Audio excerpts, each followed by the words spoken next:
Hello everyone, this is Sakshi Rajput and welcome to Udit pharmacy. और आज के इस वीडियो में हम स्टार्ट करने वाले हैं जैसे कि हमने अपनी लास्ट वीडियो में ही स्टार्ट कर दिया था हेल्थ के बारे में पढ़ना और हेल्थ की डेफिनेशन और हेल्थ के टाइप्स हम देख चुके थे। तो आज के इस वीडियो में उसी के आगे का पार्ट हम डिस्कस करने वाले हैं, जिसमें आज हम पढ़ेंगे इंडिकेटर्स ऑफ हेल्थ या फिर हेल्थ इंडिकेटर भी ने बोला जाता है। तो चलिए शुरू कर देते हैं। हेल्थ इंडिकेटर क्या होते हैं और इंडिकेटर्स का मतलब क्या होता है। शायद ये अभी आपको समझ में ना आए और मैं ये भी नहीं बोलूंगी कि ये तो आपने पहले पढ़ा ही होगा, क्योंकि ये आपने पहले नहीं पढ़ा होगा। तो इंडिकेटर्स का मतलब देखिए, यहाँ पे इंडिकेट, ये जो वर्ड है इंडिकेट, इसका मतलब क्या होता है। इंडिकेट का मतलब होता है किसी भी चीज का पता करना, इंडिकेट करना, आइडेंटिफाई करना। ठीक है, तो यहाँ पे इंडिकेटर्स ऑफ हेल्थ मतलब हेल्थ से रिलेटेड कुछ ऐसी चीजें होंगी जिसमें हम हेल्थ के बारे में पता करेंगे। डिसीज से रिलेटेड कोई इसमें कार्य हो सकता है या फिर जो भी है, चलिए वो आगे हम डिटेल में देखते हैं। तो इसमें सबसे पहले दी हुई है डेफिनेशन। अब ये डेफिनेशन किसकी है, हेल्थ इंडिकेटर्स की है और मेनली इंडिकेटर्स की है कि इंडिकेटर्स क्या होते हैं। These are all those changing factors that indicate or give the information and are required to access the health status of individuals and communities। अब देखिए, जो हेल्थ इंडिकेटर्स होते हैं वो क्या करते हैं, ये all those changing factors, जितने भी चेंजिंग फैक्टर्स होते हैं। चेंजिंग फैक्टर्स का मतलब क्या है, मैं आपको एक एग्जांपल देके समझाती हूँ यहाँ पे। जैसे कि मान के चलिए आप हैं, ठीक है, आपको अभी आपका शरीर बिल्कुल फिट एंड फाइन है, ठीक है, लेकिन क्या होता है अगर आपको फूड पॉइजनिंग हो गई, कोई भी बीमारी हो गई, तो क्या होगा। जैसे अगर आपको कोई बीमारी हो जाती है, अभी आप नॉर्मल है लेकिन आपको फिर से क्या हो गई, कोई डिसीज हो गई, ठीक है, तो अब जो ये चेंज हुआ है इस नॉर्मल कंडीशन से इस डिसीज वाली कंडीशन में जाने में जो चेंज हुआ है, वो पता हम किसके थ्रू करते हैं, इंडिकेटर के थ्रू करते हैं। ठीक है, तो ये क्या होता है, those changing factors that indicate और give the information and are required to access the health status of individual and communities. Individual का मतलब एक कोई सिंगल बंदा भी होगा तो उसकी भी हेल्थ में क्या चेंजेस आ रहे हैं, उसे भी हम किसके थ्रू पता करते हैं, इंडिकेटर के। और पूरी कम्युनिटी का मतलब क्या होता है, जैसे कि पूरा एक एरिया हम बोल सकते हैं, एक एवरेज बोल सकते हैं, एक कम्युनिटी, एक सोसाइटी बोल सकते हैं, पूरी उसकी जो हेल्थ की कंडीशन हमें पता करनी होती है, वो भी इंडिकेटर्स के द्वारा ही हम करते हैं। अब ये कैसे करते हैं वो भी आपको समझ में आ जाएगा जब आप टाइप ऑफ इंडिकेटर्स देखेंगे कि हेल्थ इंडिकेटर्स कितने टाइप के होते हैं और अलग अलग इंडिकेटर्स का क्या काम होता है। सो इसमें सबसे पहले है हमारा मोर्टेलिटी इंडिकेटर। अब देखिए, मोर्टेलिटी इंडिकेटर जो है एक इंपॉर्टेंट इंडिकेटर है, ये मैं आपको बता दूं। इंडिकेटर जो है ये मोर्टेलिटी इंडिकेटर इंपॉर्टेंट इंडिकेटर है। मोर्टेलिटी इंडिकेटर, अब इसका एग्जांपल मैं आपको किसके थ्रू देती हूँ। सबसे पहले तो मैं ये 1000 आपको समझा देती हूँ। ये 1000 हम यहाँ क्यों ले रहे हैं, जो भी हम परसेंटेज निकालते हैं किस में निकालते हैं, 100%। लेकिन ये किसी भी सामान की या फिर कोई भी कैलकुलेशन होती है हमारी, किसी भी जैसे बोल सकते हैं कितने परसेंट मार्क्स की हो सकती है, कितना परसेंट उसने काम किया, किसी के काम की हो सकती है, साथ ही साथ किसी सामान की हो सकती है, तो वो परसेंटेज हम 100 में ही निकालते हैं। लेकिन अब यहाँ बात आ जाती है पॉपुलेशन की, ठीक है, पॉपुलेशन की आ जाती है, कम्युनिटी की आ जाती है। तो हम ये किस में निकालते हैं, पर 1000 पॉपुलेशन, ठीक है, पर 1000। यहाँ परसेंटेज नहीं है, ये पॉपुलेशन का हमने क्या लिया है, क्वांटिटी ली है कि पर 1000 पीपल में कितने पीपल की डेथ हो रही है, कितने पीपल बीमार है, इस तरीके से। तो हम यहाँ पे परसेंटेज किसके अकॉर्डिंग निकालेंगे, 1000 के अकॉर्डिंग निकालेंगे, ठीक है, क्योंकि हम यहाँ पे पॉपुलेशन की क्वांटिटी ले रहे हैं। Okay, in year in a given particular area. अब मैं आपको ये भी समझा देती हूँ, लेकिन पहले ये डायग्राम देख लेते हैं जिसके थ्रू आपको शायद पूरा कंफर्म हो जाएगा कि मोर्टेलिटी इंडिकेटर क्या होते हैं। तो ये मान के चलिए जो पर्सन्स हैं ये आपके 1000 पर्सन है, ठीक है, ये कंप्लीट कितने हैं, 1000 है। तो इनमें से मैं आपको एग्जांपल देती हूँ कोविड-19 का ही। कोविड की सिचुएशन में जैसे आपने देखा होगा पेंडेमिक जो आया था अभी सेकंड वेव में, तो मान के चलिए ये कोई एरिया है, कोई कॉलोनी मान लीजिए, कोई सोसाइटी मान लीजिए, कोई गाँव मान लीजिए, ठीक है। तो इसमें इतने लोग रहते हैं और कोविड के कारण इतने लोगों की, जिन पे ये कट का निशान बना हुआ है, इतने लोगों की हो गई डेथ, ठीक है। तो अब जितने ये टोटल पर्सन्स थे हमने बताया 1000 से ही हम निकालते हैं कि 1000 लोगों में कितने लोगों की डेथ हुई, तो वो जितने लोगों की डेथ 1000 लोगों में हुई वो उसका क्या होता है, मोर्टेलिटी रेट। क्लियर हुआ। मोर्टेलिटी इंडिकेटर में हम डेथ रेट पता करते हैं किसी भी एक कम्युनिटी का, किसी भी एक सोसाइटी का, किसी भी एक पर्टिकुलर एरिया का। ठीक है, उसके बाद बात करते हैं सेकंड जो आपका है, यहाँ पे अभी दिया हुआ है मोर्टेलिटी इंडिकेटर के अंदर ही क्रूड डेथ रेट। ठीक है, क्रूड डेथ रेट का मतलब क्या होता है, क्रूड का मतलब क्या होता है, एक समूह, एक समुदाय, उसे बोलते हैं हम क्रूड।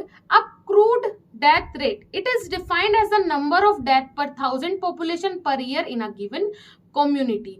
किसी भी गिवन कम्युनिटी में पर ईयर यहाँ पे किस लिए जोड़ रहे हैं, क्योंकि कोविड तो अभी आया है, एक महामारी है, उसमें तो आप मंथ में भी निकाल सकते हैं, 15 दिन में भी निकाल सकते हैं कितने लोगों की डेथ किस कम्युनिटी में हो रही है, क्योंकि ये पैंडेमिक सिचुएशन की बात है। लेकिन अगर हम नॉर्मल सिचुएशन की बात करें तो ये किसके अकॉर्डिंग निकलता है, पर ईयर के अकॉर्डिंग। हर कम्युनिटी में, हर एरिया में, हर गांव में जाके ये पता किया जाता है, जनगणना की जाती है कि पर ईयर कितने लोग कौन सी बीमारी से मृत हुए हैं। इसीलिए बोलते हैं ना कि इस एरिया में मलेरिया के बहुत ज्यादा पेशेंट हैं, इस एरिया में बहुत ज्यादा मलेरिया के कारण डेथ हो जाती है, इसमें डेंगू के कारण हो जाती है या फिर हुई थी, इस तरीके से। तो फिर जिससे कि उसके प्रिकॉशंस, उसके सावधानी उस एरिया में ज्यादा करवाई जाए। ठीक है, तो ये हो गया क्या आपका मोर्टिलिटी रेट। अब आ जाता है infant mortality rate. Infant mortality rate में क्या होता है, it is a number of death of infants पर 1000 leave birth per year for a given particular area.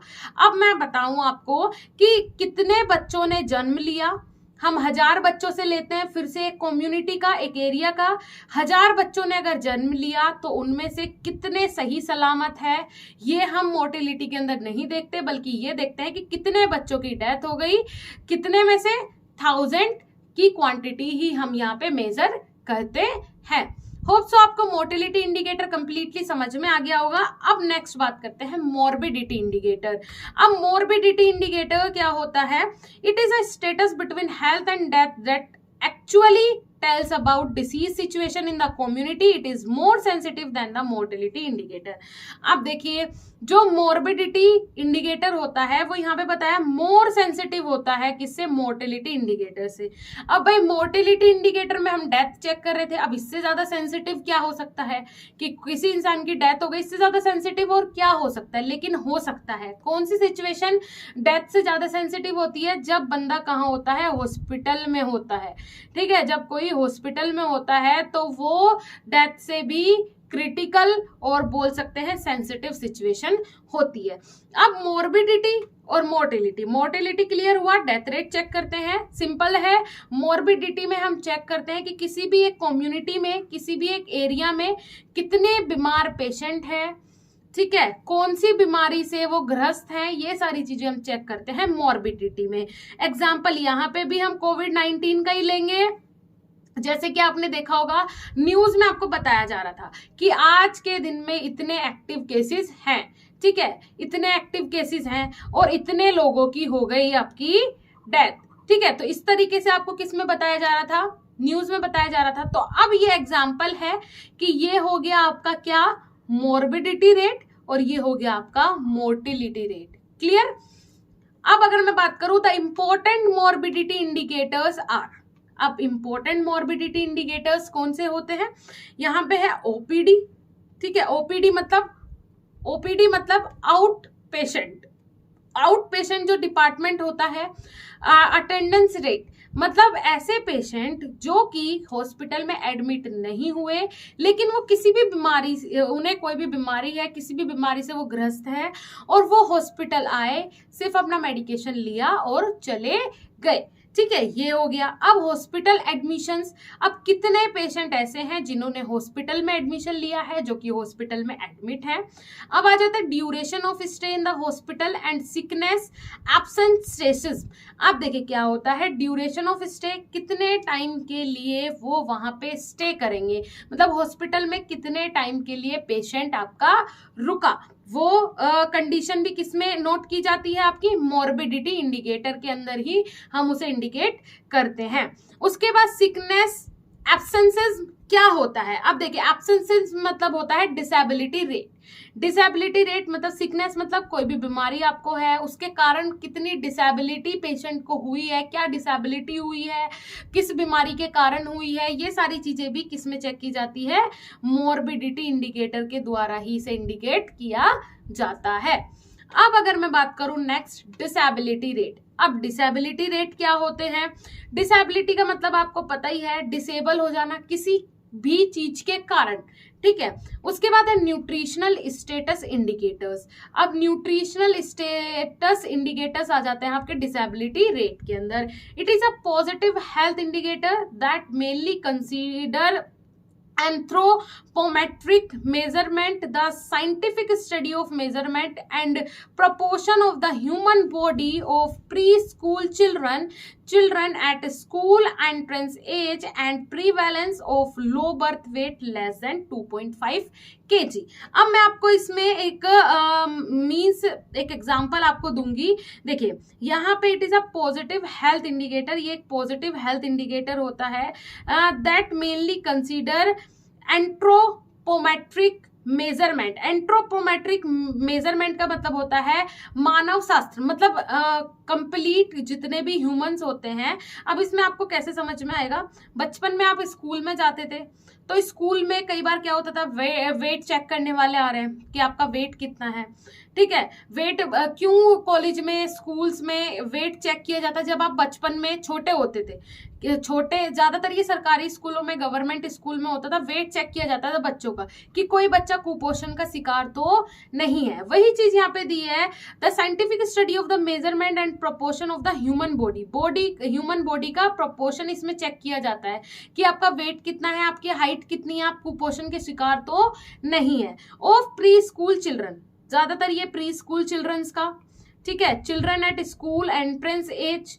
जब आपकी स्कूल में आप एडमिशन लेते हैं उस टाइम भी चेक किया जाता है। अलग से टीम भी आती है चेक करने के लिए स्कूल के बीच में, मतलब जब आप एडमिशन लेते हैं तब तो होता ही है, लेकिन बीच बीच में टीम भी आती है। And prevalence of low birth weight, या फिर इसके अंदर क्या भी आ जाता है, लो बर्थ रेट, मतलब जब आप बर्थ होती है बच्चे की तो उसमें उसका वेट कितने से कम होता है, 2.5 ग्राम से अगर कम है तो मतलब वो बच्चा भी क्या है, तंदुरुस्त नहीं है, वो भी आगे जाके कुपोषण का शिकार हो सकता है।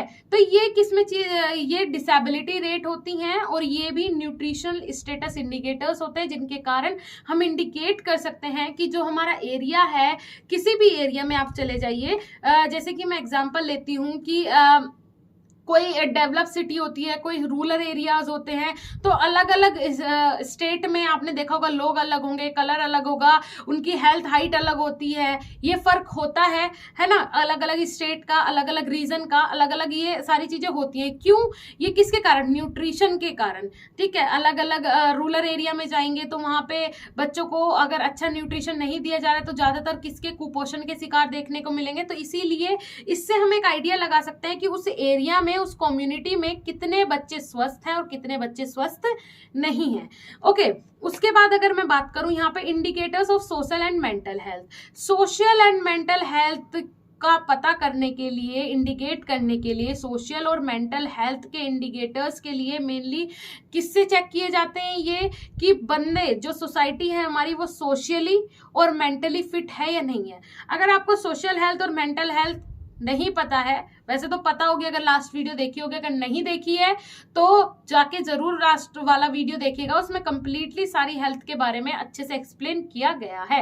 तो यहाँ पे देखिए, these are indirect indicators of which few examples are. ये डायरेक्ट इंडिकेटर हम नहीं बता सकते, लेकिन हाँ इनडायरेक्ट इंडिकेटर हैं जिनसे हमें पता चलता है कि कितने बंदे हमारी सोसाइटी में सोशली और मेंटली फिट हैं। तो इसमें आ जाता है first, suicide.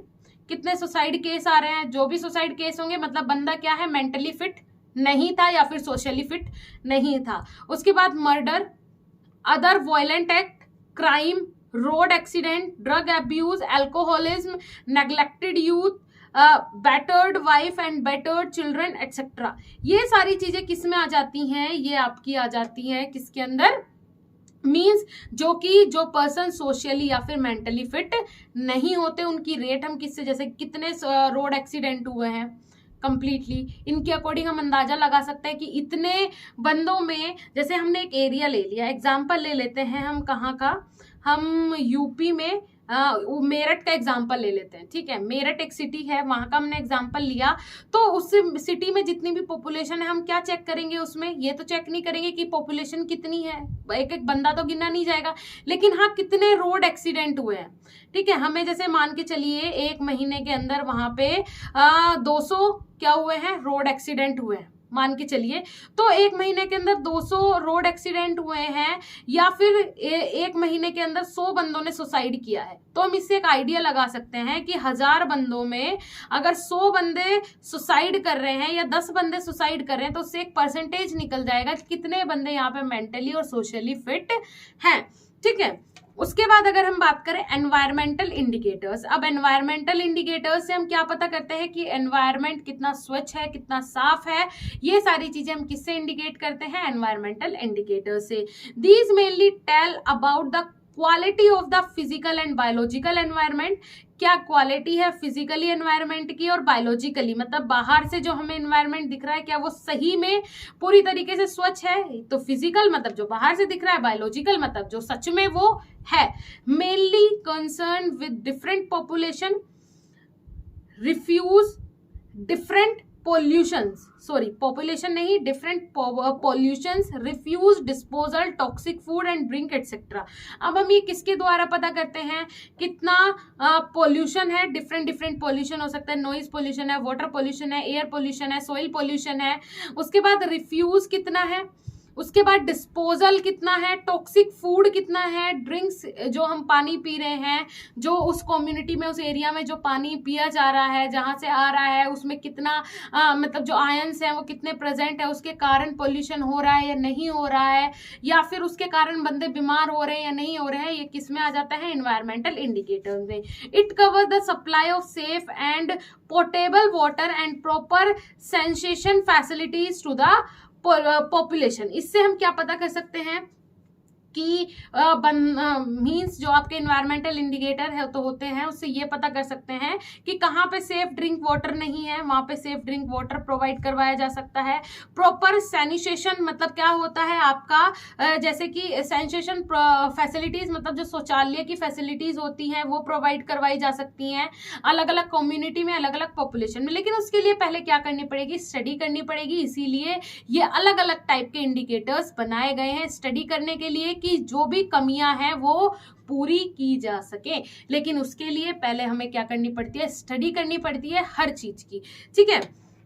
So thank you so much guys. Last में मैं आपको यही बताना चाहूंगी कि अगर आप complete lectures D pharm first year second year के देखना चाहते हैं तो आप Udit pharmacy classes app play store से जाके डाउनलोड कर सकते हैं, वहां पे आपको कंप्लीट कोर्स मिल जाएगा। साथ ही साथ मैं आपको बताना चाहती हूँ कि अगर आप कॉन्टैक्ट हमारी टीम से डायरेक्टली करना चाहते हैं, कोई भी कंफ्यूजन है, कोई भी डाउट है डी फार्म से रिलेटेड या फिर कोर्स से रिलेटेड, तो नीचे डिस्क्रिप्शन बॉक्स में हमारा कॉन्टैक्ट डिटेल दिया गया है, वहां से जाके आप डायरेक्टली हमसे कॉन्टैक्ट कर सकते हैं। मिलेंगे नेक्स्ट वीडियो में, तब तक के लिए धन्यवाद।